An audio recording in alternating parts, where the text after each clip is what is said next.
Witam moich wszystkich kolegów po fachu, kierowców, ziomków, krajanów itd. Dzisiejszy odcinek poświęcę na jednej rzeczy. Jak to jest? Czy warto mieć swój samochód w Ameryce, czy nie warto? Czy jest sens w ogóle pchać się w tą ownerkę? Tutaj tak mówimy o tym. Czyli bycie owner-operator, po polsku mówiąc to nie ma takiego tłumaczenia, ale owner-operator, owner, właściciel, operator to jest ten, który obsługuje, czyli może inaczej, kierowca na swoim. Czy bycie kierowcą na swoim ma sens, czy miał sens? Nie będę mówił, czy będzie miał sens, bo tego nie wiem, ale na pewno wiem, jak było i jak jest, także temat dość ciekawy, słuchajcie, bo no właśnie, dlaczego? Osobiście nie oglądam, bo nie mam czasu ani ochoty, ale jak się jakiś film tam pojawi, jak zacząć swój transport, czy coś ten deseń, ile trzeba mieć, żeby zacząć, no 1000 wyświetleń, ponieważ każdy by chciał, także wiadomo, o co chodzi. Najprostszy biznes świata, kupić traka i niby nim jeździć, właśnie. Nie trzeba mieć wykształcenia, wystarczy nawet nie podstawowe, czyli samo przedszkole. Pokręmowałem się i już można być szefem firmy. W cudzysłowie oczywiście. Tych filmików jest bardzo dużo i zainteresowanie na nie jest bardzo dużo, ale nie dlatego, ja tutaj nic nie robię pod SEO, bo jest temat bardzo interesujący. Mam na to, mówiąc krótko, wywalone. Mówią to, jak jest w Ameryce. W Polsce nie wiem, wiedziałem kiedyś. Czy coś się zmieniło? Nie sądzę.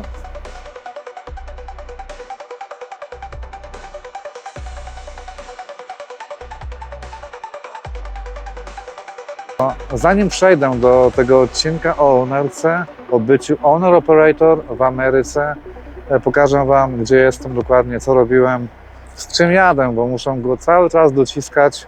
Spójrzcie. Załadowałem takie plastikowe rury PCV, ładunek bardzo ciężki wbrew pozorom, one są puste w środku, wiadomo, czyli jestem przelot powietrza, nie hamuje mnie aż tak bardzo, aczkolwiek to cały czas pracuje, dochodzi. Pasy są specjalnie nie na tych stelażach drewnianych, one by się przesuwały po prostu. No tak to wygląda. Jestem ciężki, jakieś 30 chyba tysięcy funtów. Mamy góry, jesteśmy w Utah. Mamy góry, Utah, Colorado, do Denver aż są góry, także stanąłem specjalnie tutaj tak odwrotnie niż wszyscy, ale mam do tyłu wyjazd czysty, żeby nie było tak głośno, mówiąc krótko. Dobra, do rzeczy. No dobra, jeszcze nie do rzeczy, ponieważ muszę iść po pizzę. Słuchajcie, to jest mój ostatni trip. Zrzucam to w Illinois nad Chicago i lecę do Polski, także nie kupuję już jedzenia tak stricte full, bo nawet nie mam co kupować. Wymiotować mi się chce na to jedzenie tutaj. Idę po pizzę, bo ta pizza chyba jest lepsza niż to jedzenie w tych sklepach. Realnie trag idzie na warsztat, jest trochę do porobienia. Tutaj właśnie zauważyłem to. Także ta opona już jest też, jak nie wszystkie. Nie mam miernika, żeby sprawdzić mu głębokość bieżnika, ale one są już generalnie do wymiany wszystkie. Jest płytko po prostu, mówiąc krótko.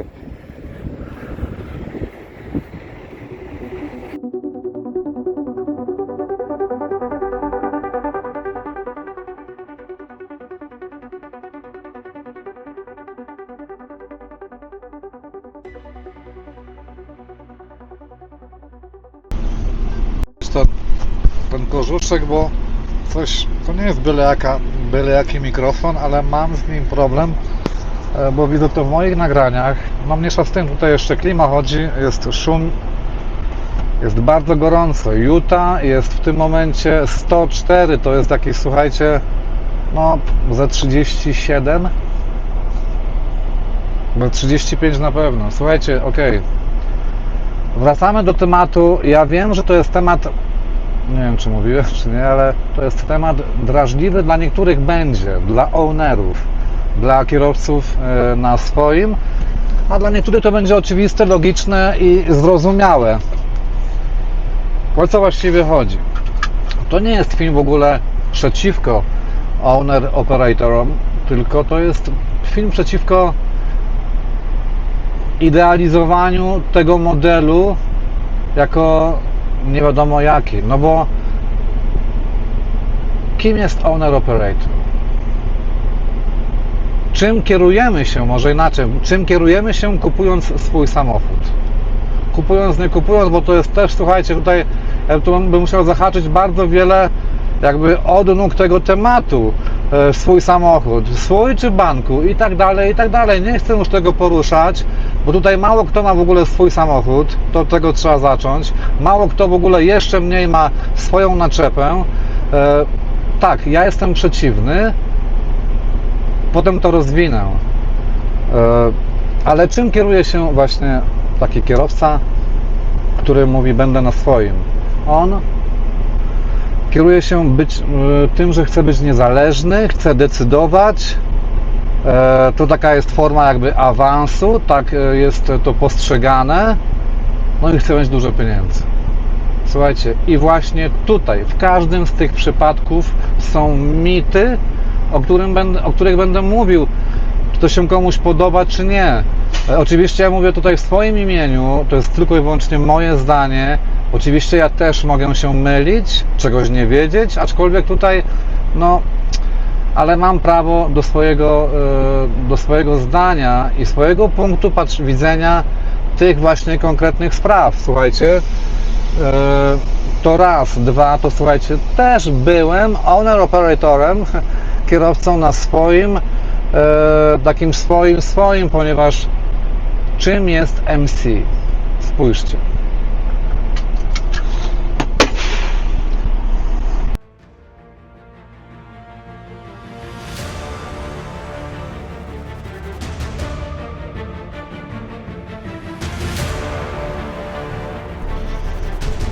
Słuchajcie, to jest właśnie MC.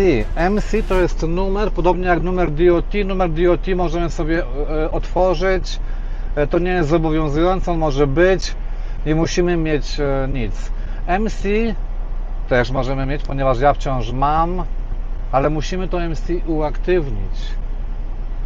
To jest coś podobnego, troszkę to inaczej działa jak certyfikat kompetencji zawodowych, aczkolwiek w Polsce to jest tak, że możemy kogoś zatrudnić na ćwierć etatu, kto ma ten certyfikat i już tą działalność możemy prowadzić. Tutaj musimy wykupić to ubezpieczenie, ono się nazywa Public Liability Insurance, potocznie mówiąc w skrócie Liability Insurance. Bardzo drogie ubezpieczenie, a już na pewno na start, przy pierwszym traku, przy pierwszej działalności, przy pierwszym MC przepraszam, bardzo drogie.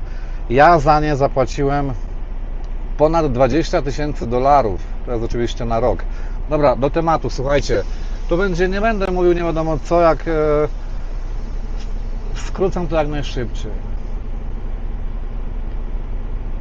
To są właśnie te rzeczy, pieniądze, decyzyjność, niezależność i tak dalej. To są właśnie te mity, słuchajcie, bo kurwa, no pierwszy bieg już nie wchodzi. Później już wchodzi, bo tutaj nie będę tego mówił, tutaj biegi zmieniamy bez sprzęgła, a to już jest inny temat. Dobra, wyjeżdżamy. Słuchajcie, to jest tak. W tym momencie, ja muszę te pasy zdjąć, słuchajcie, ja nie mogę. Ja po prostu nie mogę jechać w pasach, bo ja się od razu duszę po prostu. No, ja powinienem iść do lekarza chyba, żeby dał mi zaświadczenie, bo to jak kurwa mogę, jak ja mam jechać jeszcze tyle mil przytwierdzany do ściany dosłownie.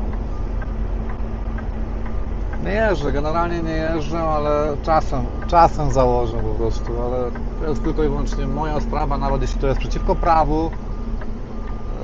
Słuchajcie, to nie chcę tego komentować nawet, bo to nie o to chodzi. Dobra, do rzeczy, słuchajcie. Kierowca na swoim w Ameryce. Pamiętam czasy, tutaj przyjechałem do Ameryki, mój kolega, bez imion, bez nazwisk, bo będę mówił o kilku moich kolegach, nie wymieniając ich personaliów. Michał, zgadnij, ile zarobiłem w ubiegłym tygodniu. No tyle i tyle, wow! Innym razem też krótko, 3-4 dni, czy tam tydzień później. Michał, ale miałem tydzień, zobacz, tyle i tyle. Chwalił się, tak? Chwalił się.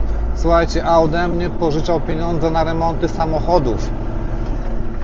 Transmisja, wał i tak dalej, i tak dalej. 3-krotnie pożyczałem mu pieniądze, oczywiście zawsze mi oddawał, wszystko ok, bo to nie o to chodzi. Tyle zarabiamy, a nie mamy na remont? Dobra.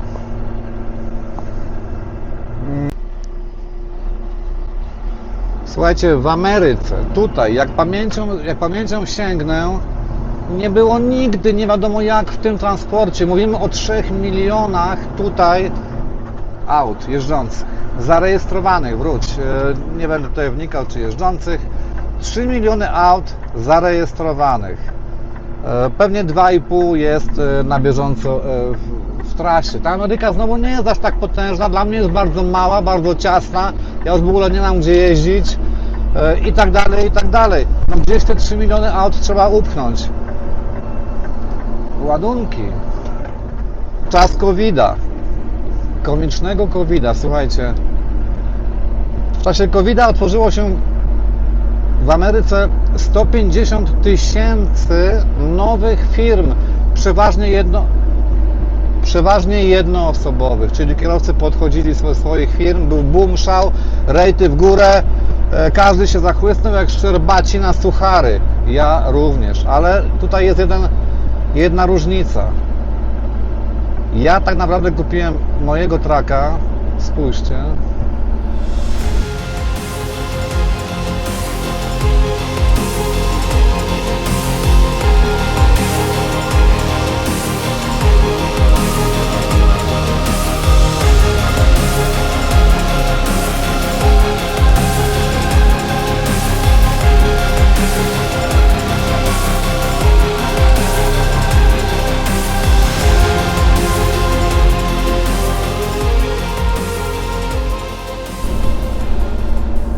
To jest właśnie mój trak, wymarzony trak. Ja kupiłem go sercem, a nie chęcią. Też oczywiście, gdybym miał się tutaj na wagę stawiać, to by było pewnie pół na pół. Pieniądze i trak. Ten trak, konkretny trak. Tym trakiem nie każdy może jeździć. Tym trakiem nie każdy potrafiłby jeździć. Pomijam to, że to jest manual. W tym momencie Young Generation nie potrafi jeździć manualami, a już 18 skrzynia to już w ogóle jest science fiction. To od tego trzeba zacząć. Ale w Ameryce czas COVID-a wszyscy się porwali na kupno traków. Szybko się cofam do 20 lat wstecz i potem 5, 15, 10. Nigdy nie było tutaj szału. Wiecie, że rejty zawsze nie wiadomo jakie. To były takie okresy przed Thanksgiving, bo trzeba było dużo zapakować towaru do sklepów, bo wiadomo, zakupy, Christmas, etc., etc. Nie jeździłem flatbetami, nie wypowiadam się, ponieważ nie wiem. COVID, rejty w górę, wszyscy kupują samochody. Ja również kupiłem go w sumie z sercem. Wyremontowałem go sobie, zamiast pójść spać na moich pauzach. Ja go remontowałem, słuchajcie, podłoga nowa, tapicerka, wszystko nowe. Wszystko uczyłem się, robiłem sam. Długo pojeździłem? Może rok, nawet nie chyba. Tak nie rozwodząc się w temacie, na tym aucie, słuchajcie, straciłem realnie, bo coś tam więcej zarobiłem, tak? Coś tam więcej zarobiłem, to było bardzo krótko, nawet mój umysł i portfel i konto w banku aż tak bardzo nie zarejestrowały tego przychodu, nie wiadomo jakich pieniędzy, ale na tym moim aucie, które sprzedałem, dzięki Bogu sprzedałem, z bólem serca, ale w sumie dzięki Bogu straciłem realnie, faktycznie około $80 000. ale jestem szczęśliwy. Straciłem potężne pieniądze, ale słuchajcie, jestem w tym momencie szczęśliwy, że go nie mam. Bo tak naprawdę to jest tylko problem. Dobra. Tutaj, w tym momencie mamy czerwiec 2026. Od jakiegoś czasu jest znowu rejty w górę. Oczywiście żadna zasługa administracji obecnej. Bo tak po prostu jest, to są takie cykle, słuchajcie. Po chwili znowu będzie katastrofa. Już słucham, spotkałem w Los Angeles 2 tygodnie temu kierowcę ode mnie tutaj z firmy, który już kupuje traka. Ale pierwsze co, to on do mnie, ja robię ostatnie kółko, kupuję swojego traka, brand new, za gotówkę, jestem US citizen. Kurwa, sobie myślę, ty amatorze kwaśnych jabłek. On już się napalił. Słuchajcie, rejty w górę i już każdy chce mieć też tą stawkę, ponieważ za milę kwota jest, no, dobra, można powiedzieć. Nie wiem, czy wysoka, czy nie, dobra. Ale co z tego, słuchajcie, te rejty są dobre w jedną stronę, ale to jest tak, że tam są dobre, ponieważ stamtąd nie ma nic. Trzeba wrócić na pusto, trzeba tych deadheadów, czyli pustych mil mieć 500 mil, może 300, a może nawet 1000. Jak my lataliśmy po 1000, ja jechałem z Miami, 1400 mil, 2000 kilometrów jechałem przecież na pusto. W tym momencie mamy niby, jest ten okres, gdzie znowu jest kolejny szał kierowców, słuchajcie, jak szczerbaci na suchary kupują traki. Te traki, słuchajcie, to już było tak tyle razy, ja to obserwuję i słucham, będą potem stały przy siatkach, przy drogach, albo będą tylko za paymenty będą je oddawać, bo nie będzie ich stać, słuchajcie. To jest właśnie tak, tutaj wielu kierowców, czy tak naprawdę bycie ownerem jest opłacalne? Może od tego, tak. To jest pytanie bardzo, to nie ma na to jednej odpowiedzi. To jest, opłacalność to jest pojęcie względne, no właśnie. Temat kusi, owszem, temat kusi, jak mówiłem, wszyscy by chcieli, bo kupno traka, zakup traka, posiadanie tego traka, mało kto wie, czy on jest w paymentach, jak coś, to ile w paymentach, czy może mało w paymentach, albo no, wiadomo o co chodzi. Ale posiadanie traka, ty Roman, kupiłem, jednak kupiłem, słuchaj, zobacz, wyślę ci zdjęcia. No, okej, to jest duma. Taki iluzoryczny prestiż, to jest też postrzeganie siebie samego, że awansowałem. To jest ta właśnie też iluzoryczna niezależność, o tym już za chwilkę opowiem, ale głównie duma. I co tu dużo mówić, to jest też takie pokazanie, tak jest między nami ludźmi, między nami kierowcami i między nami facetami, że my chcemy pokazać temu ziomalowi, że coś osiągnąłem. To jest właśnie to, a tak naprawdę to, słuchajcie, nikt nie patrzy, w ogóle nikt nie widzi. Każdy widzi maskę, chrom, wypolerowany samochód i oplakowane, czy tam obojętnie dookoła. Ale tutaj całość to się rozgrywa w środku, słuchajcie, później. Stres, nerwy, permanentne tracenie czasu na niemal wszystko. No nie daj Boże już jeszcze, jak mówimy o drugim, trzecim i czwartym aucie i użeraniu się z kierowcami. Tych kierowców, słuchajcie, to jest kolejny temat, to w ogóle jest już dosłownie tragikomedia tutaj w Ameryce, jacy potrafią ludzie jeździć. Jeśli chodzi o Polaków, to większość Polaków jeżdżących po Stanach, 80% z nich nie jeździło nigdy po Unii Europejskiej. To są wszystko takie jakby, no nie chcę się tutaj, wiecie, bo ja mówię jak jest, bo tutaj miałem wielu kierowców, generalnie garstka z nich jeździła w Unii Europejskiej, praktycznie na palcach jednej ręki policzę.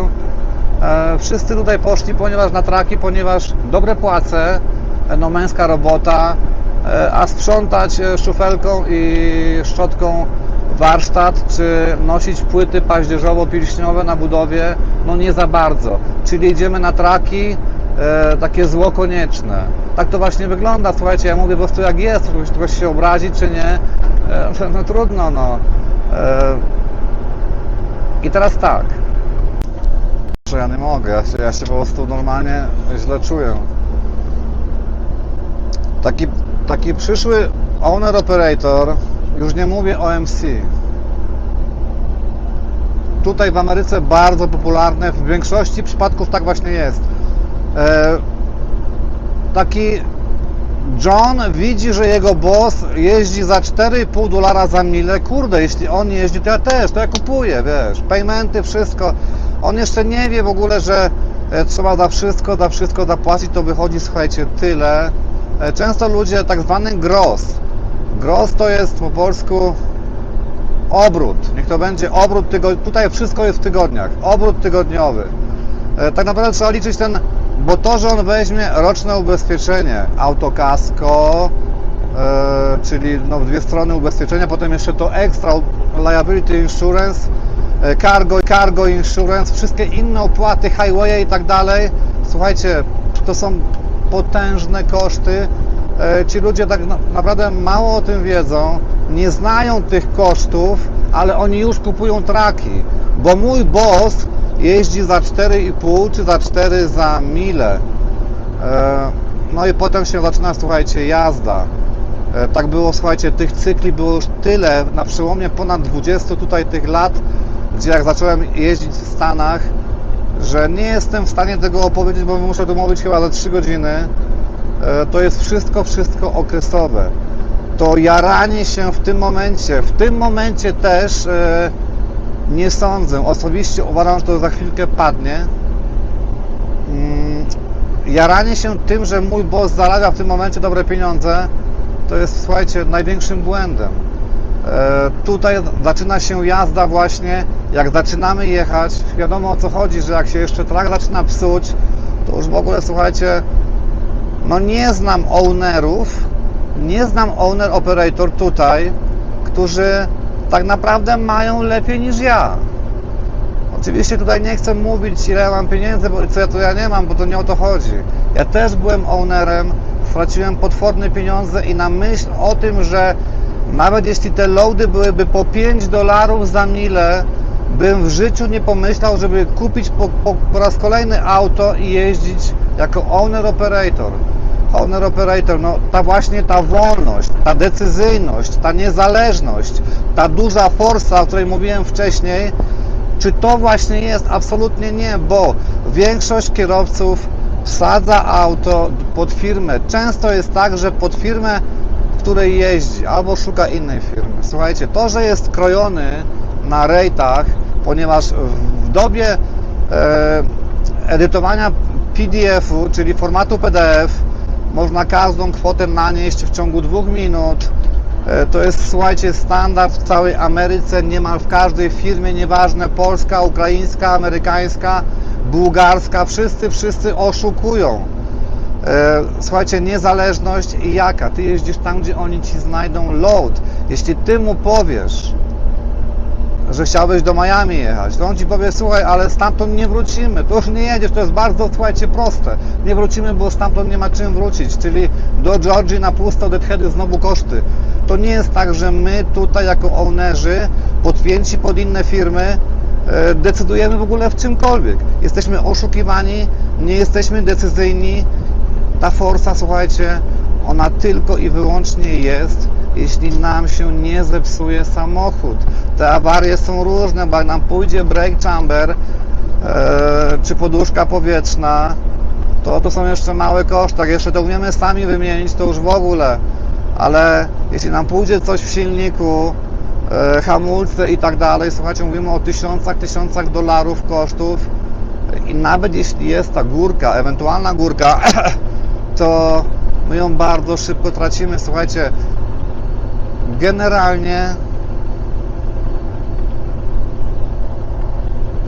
Generalnie często jest tak, że ludzie nie znają tych realnych kosztów i odpowiedzialności. Słuchajcie, odpowiedzialność jest potężna, ponieważ jeśli my jeździmy pod czyimś MC, my to MC możemy mu zepsuć. To jest jego score. Tutaj mamy jego signy, jego wszystkie dane na tracku. Oczywiście on nas za wszystko będzie charge'ował, czyli kasował. Ja tak miałem, nie miałem markerów. Jednego markera nie miałem w naczepie z tyłu, nawet nie wiedziałem o tym.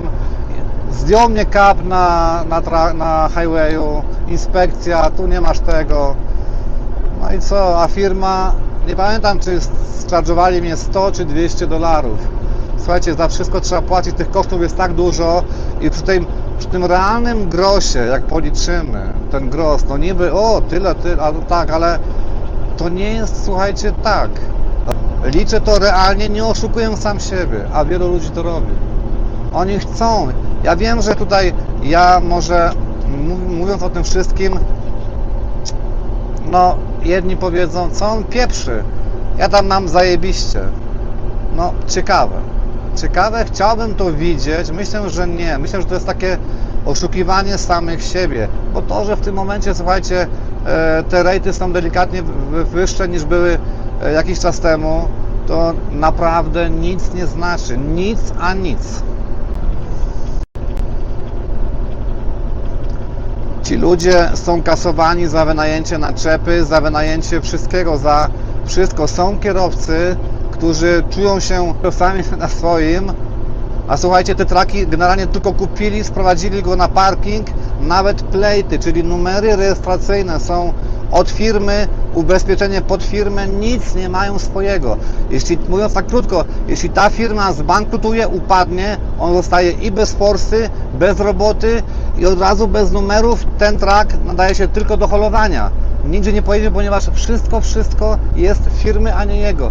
Jakie to bycie w ogóle jest kierowcą na swoim? To jest takie, słuchajcie, iluzoryczne, ale ludzie potrzebujemy tego.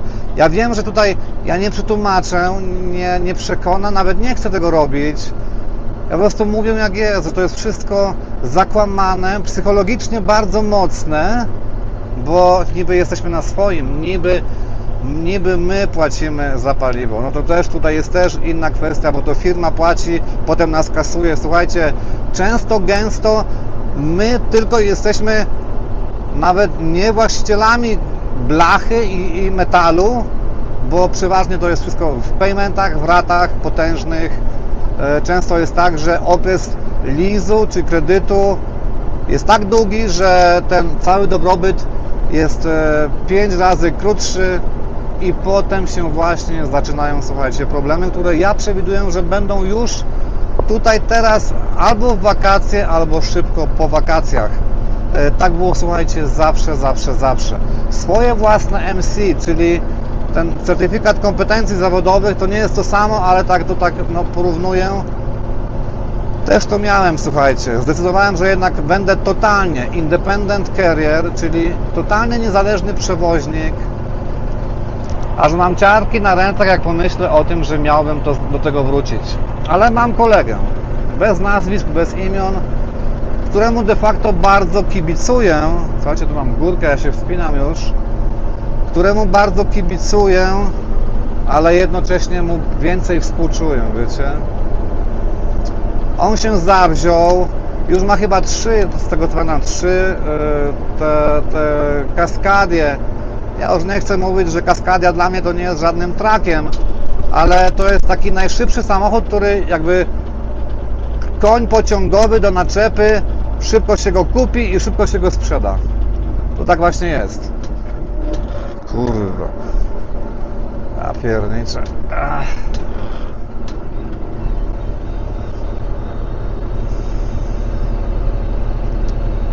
Zawziął się, robi to, ma od groma, każdego dnia niemal miał bynajmniej problemy, jakieś claimy, insury, problemy. Słuchajcie, tego jest tak dużo, że aż nie chce mi się o tym mówić, bo to nie o to chodzi. Współczuję mu właśnie dlatego, że nawet jeśli zarabia $1000 więcej tygodniowo niż ja, to nie jest tego warte. Być może nawet teraz zarabia więcej, być może, nie wiem, ale słuchajcie, dalej to nie jest tego warte, ponieważ jeśli ja zarabiam między 3 a 4 tysiące dolarów, mówię to jak jest realnie, bo tutaj jest tak, słuchajcie, że jak kogoś się zapytasz, to ile tam płaci wam w tej firmie tej i tej? O! 3 to mam, spokojnie. A on mówi o ostatnim czeku, który został wyrównany jeszcze z innego tygodnia i tak dalej. Słuchajcie, tutaj w tej mojej firmie, dobra, między 3 a 4, ostatni mój czek był 3900, tak. Z tego było, tak, czyli zarobiłem w sumie, bo musiałem kupić jedną część, czyli zarobiłem 3700 tydzień temu. Słuchajcie, jestem szczęśliwy. Nawet jeśli teraz owner operator, czyli mój kolega, ma delikatnie więcej, on, słuchajcie, nie ma życia. Ja współczuję mu takiego życia, użerania się z tymi jego kierowcami. Ja pamiętam, jak on mi wysłał mapkę kierowcy, jak on nie może na highway, nie umie na highway wjechać i to widać ten jego ślad przy highwayu. Nie umie wjechać w lewo, w prawo, do góry, na dół, ślimaki odwala, nie umie wjechać. O ludzie, i tak dalej, ze wszystkim. Tam mu już człowiek potrafił przyjść na drug test, bo tutaj musimy przed podjęciem pracy iść na drug test, czyli test na narkotyki. Zrobił ten drug test, on zapłacił, a on w ogóle do pracy nie przyszedł, i tak dalej. Słuchajcie, problemów tysiące każdego dnia, tygodnia, i ja osobiście uważam, że nawet jeśli w tym momencie jest w miarę dobrze, to absolutnie nie. Ja mam ciarki na rękach dosłownie, jak pomyślę o tym, że tutaj mógłbym być po raz kolejny owner operatorem, czyli kierowcą na swoim. Nawet nie chcę o tym słyszeć. Taka, słuchajcie, jest prawda, ponieważ to wszystko wygląda jak cała Ameryka. To jest sen każdego faceta, każdego kierowcy, że własny truck. To jest bardzo iluzoryczne jakby to powiedzieć. To jest bardzo, słuchajcie, tam coś się, słuchajcie, tutaj już miałem informację, jest bardzo gorąco, tam coś się pali. To jest samochód, czy to jest... Tutaj w ogóle w Utah wcześniej jak jechałem, to się pali tutaj te stoki. To tych palenisk, samozapłonów chyba było bardzo, bardzo dużo. Słuchajcie, ta duma, ta niezależność, ta forsa, więcej forsy, wszystko, słuchajcie, a nie, to jest jakieś kontrolowane. O, oni gaszą, co tam jest? Kurwa, nie widać. Słuchajcie, to się pali chyba kamper. Kamper się palił, wiecie? Ktoś tam stał, bo widziałem, pick-up odpięty był. No to ktoś zjechał, tak zjeżdżałem tak na drodze highwayu, tak sobie odpoczywają tam, ale komuś się zapalił, słuchajcie, kamper. No nieważne, słuchajcie, to jest wszystko iluzja. Tak naprawdę, jeśli ktoś mi powie, że ja sobie poprawiłem, bo w końcu jestem niezależny i tak dalej, to pokaż mi tą niezależność. No chyba rzeczywiście, że masz swoje MC. Mój kolega, któremu tak kibicuję, ma swoje MC, walczy cały czas. Jest, tutaj go podziwiam faktycznie, bo jest ode mnie młodszy i stażem i wiekiem. Podziwiam go za to, że tak walczy i tak dalej, ale jednocześnie bardziej niż podziwiam, ja mu współczuję takiego życia, bo to nie tędy droga.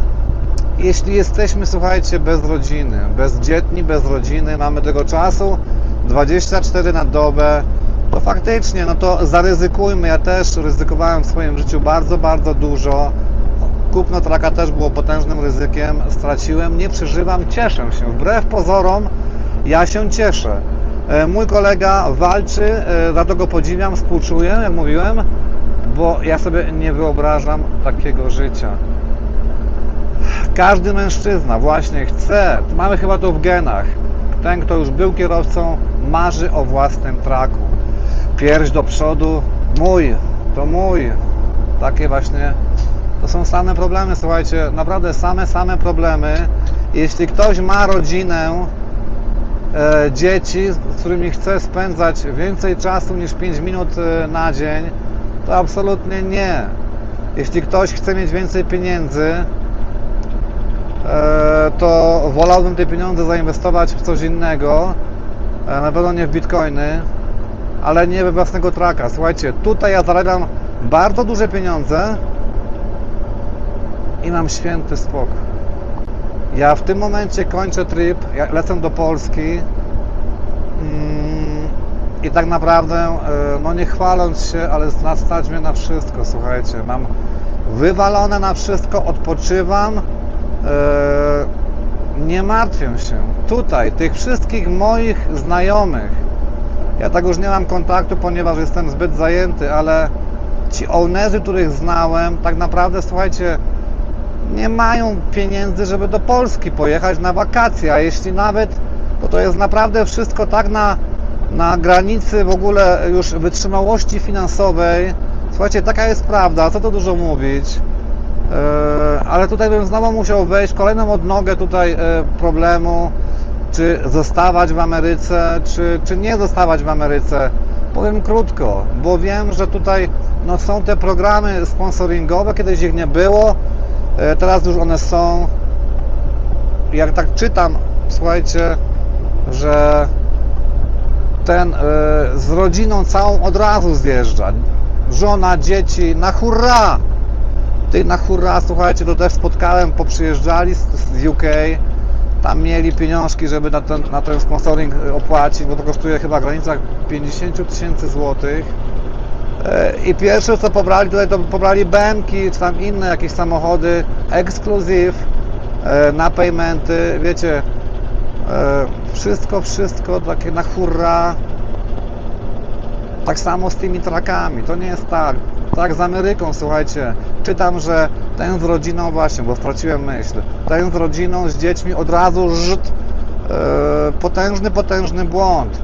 Inni wyprzedają te majątki swoje, które mają, jakie by nie mieli, dom, działkę, nieruchomość, zamykają tam wszystko, bo tutaj walą do Ameryki, słuchajcie, bo tu jest tak zajebiście. Słuchajcie, nie jest, to jest też inny temat, powiem wam krótko, nie zamykajcie Polski za sobą, nie sprzedawajcie żadnych domów, mieszkań, bo nie jest to tak, to wszystko co oglądacie w telewizji o trackerce amerykańskiej, te programy jakieś tam, one są, ja przecież znam te programy, no bujda na resorach, wszystko jest, wiecie, w wielu kolorach, absolutnie nie. Tak nie jest. Tutaj trzeba zapieprzać, słuchajcie, żeby odłożyć pieniądze, żeby mieć te, ja mówię o pieniądze, a nie jakieś tam marne 5 czy 10 tysięcy dolarów, bo to są grosze, to są jakieś drobne. Ja mówię o pieniądzach. To trzeba zasuwać, słuchajcie, a tutaj, jeśli ktoś wsiąknie w tę Amerykę, tak naprawdę i pozwoli systemowi zarządzać tobą, to jak właśnie to też się ma do firmy, do której oddajemy ten niby nasz samochód, to firma zarządza wszystkim, tobą, twoją pracą, ładunkami, ceną jaką ci dadzą. Niezależność absolutnie nie, duma iluzoryczna. Forsa taka sama, albo nawet czasami mniejsza, bo jak się zacznie sypać wszystko po kolei, to słuchajcie, to ludzie remontują samochody znowu na karty kredytowe, albo zapłacę ci w przyszłym tygodniu i tak dalej, i tak dalej. Słuchajcie, to wszystko nie jest tak. Ja wiem jedno. Sprzedałem swój samochód za grosze, ponieważ chciałem się pozbyć problemu. Odpowiedzialności za niego tam na parkingu, gdzie stał 2 lata. To wszystko są tacy, którym się udaje. Ten kierowca ostatni wedaj mówi mi, a Mike, czyli nasz boss, a Mike zarabia. Tak, ale Mike nie jest takim bossem, który się wziął nie wiadomo skąd. To jest były dyspozytor przede wszystkim. Potężna wiedza w logistyce, w w transporcie. I kontakty. Słuchajcie, MC, kupujemy sobie MC, płacimy 20, nawet 25 tysięcy dolarów na rok i nie mamy roboty, ponieważ mamy krótko MC. Żaden broker, bo tutaj są wszyscy brokerzy, ładunki idą zawsze przez brokerów. Oni patrzą, młode MC, dziękuję, do widzenia, następny. Musisz mieć minimum pół roku MC, żeby w ogóle ktoś chciał z Tobą rozmawiać. Do tego czasu musisz mieć, słuchajcie, roboty. No i co zostaje Ci? Zostaje Ci Uber Freight,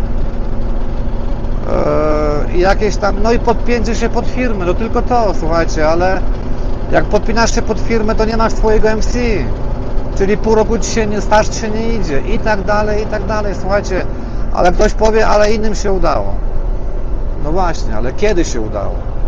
20 lat temu, jak była jeszcze w miarę dobra koniunktura, taka dobra, gdzie paliwo było po $1,60, a nie po 5 albo po 7, jak teraz jest, to były inne czasy, słuchajcie, ale czy te firmy, no padło już, słuchajcie, ileś tam setek firm w Ameryce ostatnimi czasy. Także wszystko, kręcenie, słuchajcie, mielenie dużych pieniędzy i to wszystko. Inwestycyjne, mówię już o dużych firmach. Inwestycyjne, dotacje, kredyty i tak dalej. To tak się kręci, słuchajcie, no bo to już się musi kręcić. Czy jest dobrze? No tak, teraz podobno tak, jest dobrze. Także słuchajcie, jeśli ktoś ma ochotę, to niech bierze tego traka i później życzę mu naprawdę bardzo dużo szczęścia, żeby spał spokojnie, żeby nie myślał o tym traku, bo tak naprawdę, słuchajcie, to jest stres, cebulki z głowy, znaczy włosy same, słuchajcie, wychodzą. Stres, nerwy, zabijanie czasu, tutaj jest cały czas, słuchajcie, jesteście tylko, Ameryka to jest zapieprzanie, to nie, tutaj nie ma żadnych 8 godzin, słuchajcie, jakie 8 godzin w ogóle dziennie praca, gdzie? W Ameryce?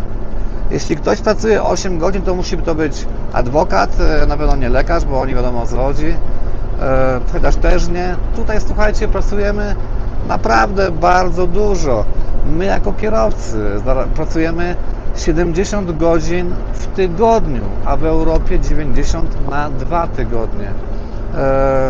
Tej realnej pracy jest w ogóle więcej.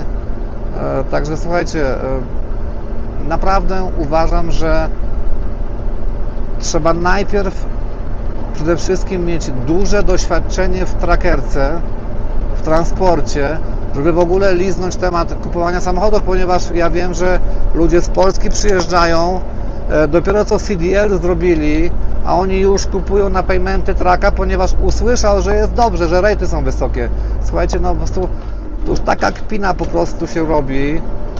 W Polsce to jakoś tak to wszystko inaczej wygląda, że bardziej odpowiedzialnie, aczkolwiek też jak widzę, że jak ktoś wsadził traka do Rabena i myśli, że on co, że on ma nie wiadomo jaką firmę, Raben mu wszystko załatwia, Rabena nie ma, on jest z niczym. A szukanie ładunków na giełdzie, wiadomo co to jest, to są śmieci. Mielemy pieniędzmi, kierowca, serwis, opłaty drogowe, ubezpieczenia, słuchajcie, raty na samochód. To są tak potężne pieniądze i tutaj, i również w Europie, że naprawdę, jeśli mam mieć, taka moja już końcowa mowa, jeśli mam mieć nawet trochę więcej, to dziękuję, mówię nie, ponieważ ja wiem, że jako company driver z moimi zarobkami, ja nie wiem, czy takie zarobki jak ja mam tutaj tygodniowe, czyli miesięczne, czy ma jakikolwiek właściciel średniej firmy transportowej w Polsce, bo czy właściciel firmy zarabia 50 tysięcy, 40-50 tysięcy złotych miesięcznie? Raczej nie, ale to jest Polska, ok. Tutaj, słuchajcie, ja nawet jeśli ktoś ma więcej, delikatnie teraz, tylko i wyłącznie teraz, to ja i tak mu współczuję, ponieważ ja mam świętą, spokojną głowę. Zamykam samochód i nic mnie nie interesuje. Jako owner operator, jako kierowca na swoim, cały czas burza mózgów. Pomijam temat kierowców, 2, 3, 4 samochody, bo to już w ogóle jest, słuchajcie, oddanie siebie, jesteś zakładnikiem pracy, zakładnikiem transportu, nie masz kompletnie nic. Dlatego ja generalnie mówię nie, zdecydowanie nie, absolutnie nie i już nigdy nie, absolutnie. To jest strata w ogóle i pieniędzy moich, i mojego życia, bo to życie, powiem Wam, że jest w sumie po moich latach jazdy, to życie jest najważniejsze, tak mówiąc krótko. Żadna dla idei, bo ja uwielbiam, bo ja lubię, absolutnie nie. Ale jak powiedziałem wcześniej, jeśli ktoś nie ma, jeszcze ma lat, nie wiem, 25, góra 30, nie ma dziewczyny, domu, żony, dzieci i ma czasu całą dobę, to może zaryzykować, bo może mu się udać. Czy się uda mojemu kumplowi, ja mu bardzo kibicuję, tak patrzę na to wszystko, to w końcu no, pierdachnie, bo tutaj nie ma owner operatorów z pieniędzmi, słuchajcie, to jest, wszyscy mają potworne długi i taka jest prawda, czy to komuś się podoba, czy nie. Ja cieszę się, że ich nie mam i mam spokojną głowę i nawet jeśli zarabiam delikatnie mniej niż w tym momencie owner operator, to wierzcie mi, że cieszę się z tego bardzo, z tego co mam, bo to mi w zupełności wystarczy, a mam życie całkowicie inne niż oni. Tutaj po prostu z tym burdelem jaki jest, jeśli chodzi o oszustwa firm, które nam zlecają pracę, z warsztatami, z amatorami, którzy nam te traki naprawiają, to jest w ogóle już też inna historia. Amatorzy kwaśnych jabłek, którzy tylko potrafią wymieniać opony, chlapacze, żarówki i ewentualnie kable zapłonowe. Tutaj nie ma diagnozy, co się stało, tutaj jest wymiana wszystkiego od razu, bo tak jest najprościej. Słuchajcie, to nie, absolutnie nie chcę na myśl o tym, że miałbym mieć swój samochód po raz kolejny, po raz 10, 20, mówię absolutnie nie.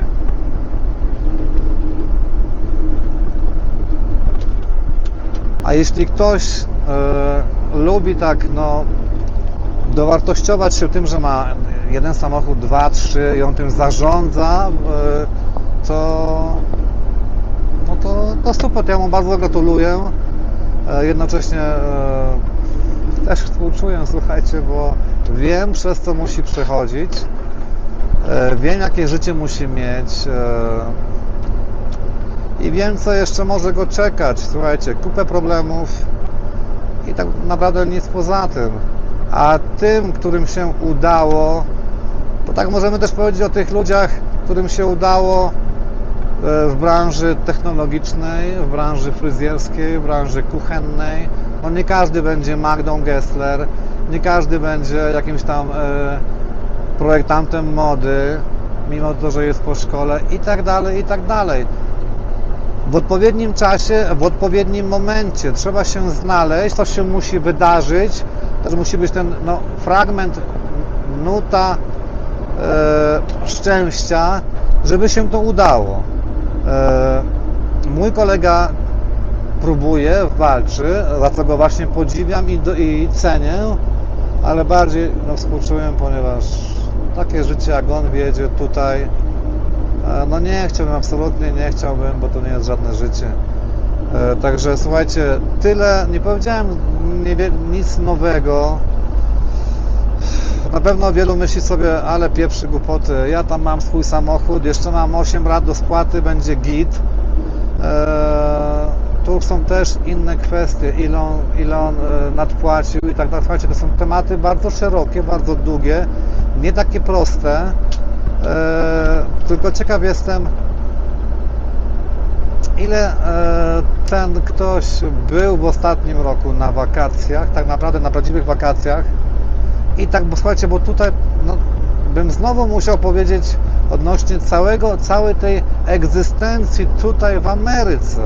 Tutaj w Ameryce cieszymy się, klaszczemy uszami, jakby mamy tydzień wakacji, wiecie? To w ogóle ja sobie tego nawet nie wyobrażam, ale tak, słuchajcie, jest. Tutaj są, no, nie mówi nikt o tym za bardzo, chyba na YouTubie. Ja tego YouTube'a w ogóle nie oglądam. Na pewno żadnych kanałów trackerskich. Także nie wiem, o czym jest mowa i o czym ludzie kręcą, ale tutaj, słuchajcie, całe życie, czy to jesteś sprzątaczką, kucharką, czy obojętnie, to też nie jest tak, słuchajcie. Wszystko jest...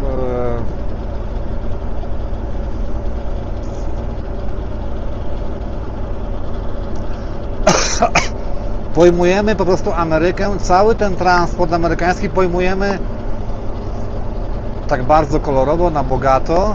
On jest inny niż europejski, zgadza się, ale nie jest, słuchajcie, tak...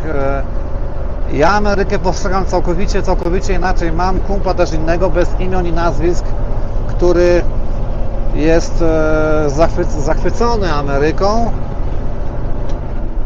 On sobie nie wyobraża w Polsce wrócić do Polski i w ogóle de facto dostał zieloną kartę ostatnio, co mu bardzo gratuluję. Akurat on na wszystko, co jest dobre, ja tak uważam, zasługuje. Jest byłym kierowcą z Unii Europejskiej, jeździł po Polsce, nie na przerzutach, ale tutaj sobie jeździ busem i on Ameryką jest zachwycony, tak już zachwycony. Ja absolutnie nie, ale on ma prawo być zachwycony. Każdy inny następny też ma być prawo zachwycony Ameryką, ponieważ, słuchajcie, zawsze Polska, ja mam temu krajowi wiele do zarzucenia, znaczy nie do zarzucenia, nie mam nic do podziękowania, ponieważ Polska mi nic nie dała, nic. Nawet centa to raz, nawet żadnego przywileju to dwa. Wszystko, co mam, to jest moje i tylko moje, przeze mnie wypracowane. Polska nie dała mi nic i za SLD, i za PO, i za PiS, nic. Nie czuję się żadnym patriotą, to po pierwsze, po drugie, przepraszam, wróć. Ale to jest mój kraj, tam jest moja rodzina, moi znajomi i sobie nie wyobrażam przekreślić tego wszystkiego, dlatego ja do Polski od jakiegoś czasu latam już systematycznie, na długo. Od przyszłego roku będę już w ogóle długo w Polsce, ponieważ coś tam się dzieje u mnie. I tak to właśnie wygląda. Życie w Ameryce i bycie ownerem w tej Ameryce, nie chcę nikogo załamywać, ale absolutnie nie. Ale jak powiedziałem wcześniej, to jest tylko moje zdanie. Każdy inaczej odbiera wszystko. Jedni lubią trabanty, inni lubią Mia Fiori. Blondynki, szatynki, to jest tak ze wszystkim. Także podobnie jest z tym. Ludzie przyjechali, zasiedlili się, czy pokochali ten kraj, nie wiem, mało mnie to interesuje. Ja Amerykę postrzegam inaczej. Tutaj to wszystko, dziki zachód, ten West, od Nebraski, można, bo nawet nie Iowa, od Nebraski na West, począwszy od góra i dół, czyli północ, południe, to jest prawdziwa Ameryka. Tam ten cały wschód z Chicago włącznie, słuchajcie, to jest tylko w nazwie, to nie ma nic wspólnego z Ameryką. Mieszkałem w Nowym Jorku, słuchajcie, na Greenpointie. Jak pomyślę o tym, to mam kolejne ciarki na rękach. Nigdy więcej Nowego Jorku. Jakiś Boston, Filadelfia, Baltimore. O Jezusie Maria. Nawet nie chcę o tym słyszeć. To jest fajne na wypad, na zakupy, jak ktoś ma pieniądze, duże pieniądze, na Times Square, na Brooklyn, Piąta Aleja, ciach, bak, zakupy i tyle. Życie jest całkowicie inne w Ameryce. To po pierwsze. I jazda truckiem, wbrew pozorom, jakbym tutaj miał tak naprawdę pokazywać wszystko, ja nie pokazuję, ponieważ ja nie mam czasu na long video, Ja być może nawet tylko i wyłącznie przejdę na shortsy, ponieważ one mi najbardziej pasują. Jestem zbyt zajęty po prostu, bo mam sprawy w Polsce. Tutaj też pracuję i tak dalej. Ale jazda w Ameryce nie wygląda wcale tak kolorowo. Ten dream, który w nas jest, w mężczyznach, on jest, on będzie, ale